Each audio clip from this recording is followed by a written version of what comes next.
What's going on, guys? My name is Wade with Tech Daily, and in this video, we are checking out the new Samsung Galaxy A24. Now, this is a 4G only device, which seems odd when you consider the A14 5G and the A34 5G that flank it in Samsung's A series lineup. But there is also an A14 4G that more closely competes, and rumor has it there will be an A24 5G at some point, just to further add to the confusion. For now, though, I'm going to fill you in on everything you need to know about this new 4G A24. I'll explain what you get when it comes to the features and specs compared to the A14s, what you might miss out on in addition to the 5G connectivity. Overall, though, the A24 I think is yet another fairly solid value-packed A-series phone, and if you don't want to spend a ton of money on a new device, that's exactly where this phone comes in. First things first, let's just quickly unbox it, and glancing at the package, it should be pretty obvious that there's not going to be a whole lot inside. Samsung is committed now to a minimal accessory-free package that started with their S-series phones and extends to their mid-tier and budget devices. Slicing into the box and sliding off the sleeve, the first and only thing we get really is a packet that contains about a half a dozen sheets of various paperwork, which seems less important and more wasteful than some other accessories, but what do I know, and a USB-C cable for charging, though you'll need to supply your own wall plug to actually charge the phone that you bought, since that's not included. Here is the phone itself, of course. I opted for this color shifting metallic finish. Samsung just calls it silver, but it's pretty wild. And the only other thing at the very bottom of the box is your SIM tray ejector tool. So here is the new A24 once again, and as far as pricing and availability, unfortunately, this specific phone isn't exactly sold everywhere. It's launched now in places like Malaysia, Indonesia, Thailand, South Korea, Turkey, and will soon be available in India. It's likely not going to come to the US, since the carriers here are pretty heavy on the whole 5G thing. But regardless of where in the world you live, you can still snag an international unlocked A24 for most networks for just a little over $200, which I think is a great price. And if you're interested in doing some comparison shopping of your own, I'll leave some links down below in the video description to where you can get this phone at its cheapest current price. Physically, the A24 falls right in line with all the other 6+ inch Samsung smartphones, but it's technically a little smaller than last year's A23 and A23 5G. It's a 6.5 inch device, that's the screen size corner to corner, and you get a U-shaped notch at the top for the selfie camera, pretty significant bottom chin with thick black borders all around for a little greater than an 82% screen to body ratio. It's a big phone, no doubt, with a nice big screen for all your Instagram scrolling and YouTube video watching needs, but it certainly looks dated, or at least looks like the budget phone that it is, and from the front, nothing has really been improved or otherwise changed with the overall look. Around back though, the A24 gets the same design refresh we saw on all the other new 2023 A-series phones, which all now mimic Samsung's S-series phones. There's the triple lens camera setup with no bump and an otherwise flat ice cream sandwich-like form factor. Being a budget A-series phone, the build here is all plastic for the back cover and the frame, though obviously the finish, that glossy metallic silver, is pretty unique. And I think it does make this phone look a little more premium than it really is. I know this may not be everyone's cup of tea. The A24 comes in other regular colors, black, lime green, dark red, but this color shifting blue and pink gloss metallic silver, whatever you want to call it, is pretty cool in my opinion. The only other thing to note is no water resistance or IP rating for this phone, unfortunately. On the left side, you do have a dual SIM and SD card tray for expandable storage, which is great. On the right, your standard volume buttons just above the power button, which doubles as the fingerprint sensor. Now, what's weird about this actually is that aside from just the fact that it's a little slower than average to wake and unlock the phone, the button itself, at least on my device, is also this like cheap, high-pitched, clicky, springy button I've literally never seen before.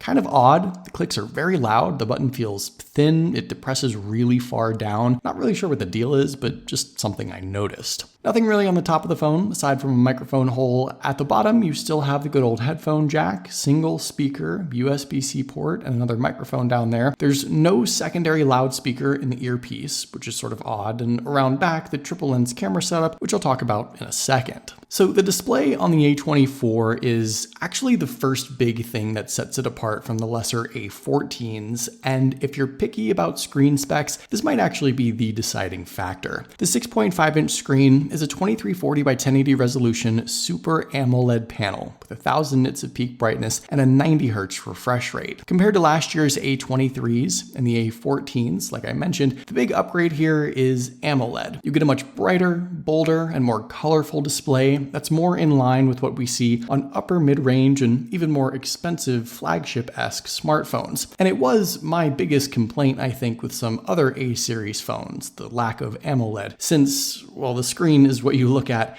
and interact with most. It should be as good as can be. And on here, I think it certainly is. The 90 Hz refresh rate is also a nice add. The only thing I noticed is that while the taps and touches are very responsive, the phone doesn't seem to be as fast or instantaneous with its animations as some other 90 Hz devices, particularly with page scrolling. It's not a frame rate issue, more so just a visual difference in the speed of scrolling. Besides that, this big display is plenty sharp for its size at the full HD resolution, and all in all, for the price, barely $200, even though you've still got those black borders distracting from your viewing experience a bit, I think spec-wise, specifically, this phone has all the right elements to create a good-looking screen for everything you'll be watching. Like I mentioned a moment ago, for the out loud listening experience, the A24 unfortunately does not have dual speakers, which is a little odd. We're stuck with just one bottom speaker there. The A14s don't have a dual speaker setup either, neither did the A23s last year. The A34 does, so I guess if that's super important to you, you'll have to jump up one more notch in the A-series lineup.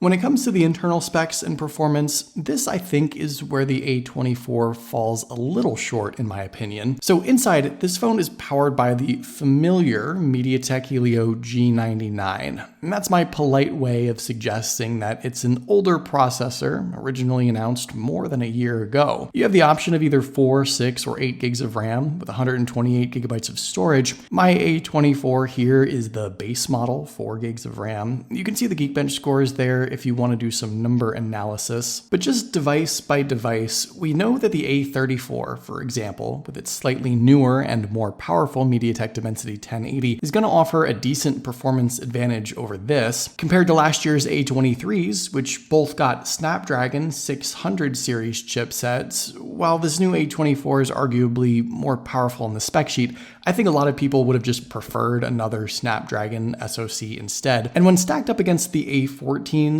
they get the lesser MediaTek Helio processors, as they should, the G80 and the Dimensity 700, but the numbers there don't show a huge disadvantage compared to the A24. Now, don't get me wrong, I don't think there's anything bad performance-wise with this phone. It is a full-featured Android 13 device with One UI 5.1. It's not a One UI core phone or anything like that. It's not missing anything. I think the issue is just that there's so many different A-series phones packed all within the same price range and spec range that it's really difficult now to differentiate them. And when Samsung plops in an almost 1.5-year-old chipset into this phone, it just gives it a bad look. The A24 fits appropriately within the A-series lineup. It is technically a bit better than last year's phones, but Samsung accomplished this by sort of resorting to a parts bin special. And I'm not sure that's the best move in the end, but I'm still looking forward to putting this phone to the test in the coming weeks,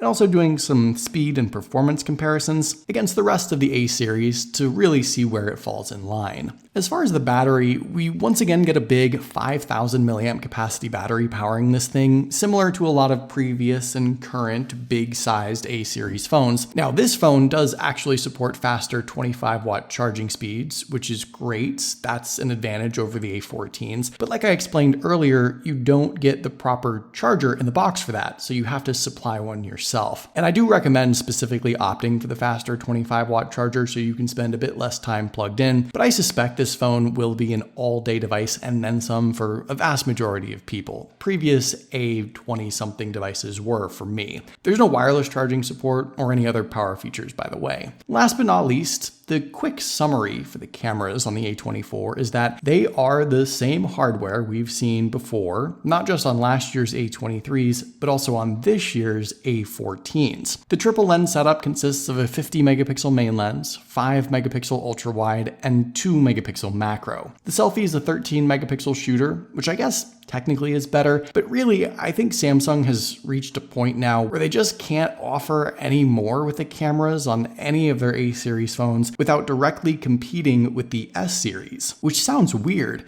But why else do a half a dozen new and old A series phones all have the same camera specs now? There's also been no real focus on new shooting modes or camera features either in the app or on the software side of things. It's the same old inside the camera app, which is not bad. There's a lot of potential here, a lot of stuff to use, but considering the fact that camera tech is all these smartphone companies seem to talk about nowadays, it just doesn't seem to apply to the A series as much. With some quick sample shots here out of the box, you can see that this phone does take a good picture overall, and a more powerful processor with improved software will certainly produce a better looking image thanks to some back-end improvements, but how about a telephoto lens? Or how about 4K video, which this phone doesn't have? Or dropping the macro lens and improving the ultra-wide lens? All of those things should be gradually added at this point, even if this phone is a cheaper device, but for some reason Samsung hasn't been able to make that justification. So what is new with the new A24? Well, you get a better display with AMOLED, slightly improved specs, and a fun and funky color with a design that's now a perfect imitation of Samsung's $800 S series. But the rest of the phone, the general look, the cameras, the lack of a dual speaker setup, and no 5G all cement the budget distinction this phone has. It's still a really good deal, but honestly, the A34 is a much better device across the board for not a whole lot more money. So I'd probably still just opt for that one regardless. But as I continue to test this phone out in the coming weeks and do some comparisons, I'll see if I end up drawing that same conclusion. What do you guys think? Will you be grabbing an A24 anytime soon? Did you maybe buy one already? Let me know in the comments down below. I'd love to hear your thoughts, of course. Hopefully you guys did enjoy this video though. Be sure to follow Tech Daily on Twitter and subscribe to the Tech Daily YouTube channel if you haven't already, and I'll see you guys later.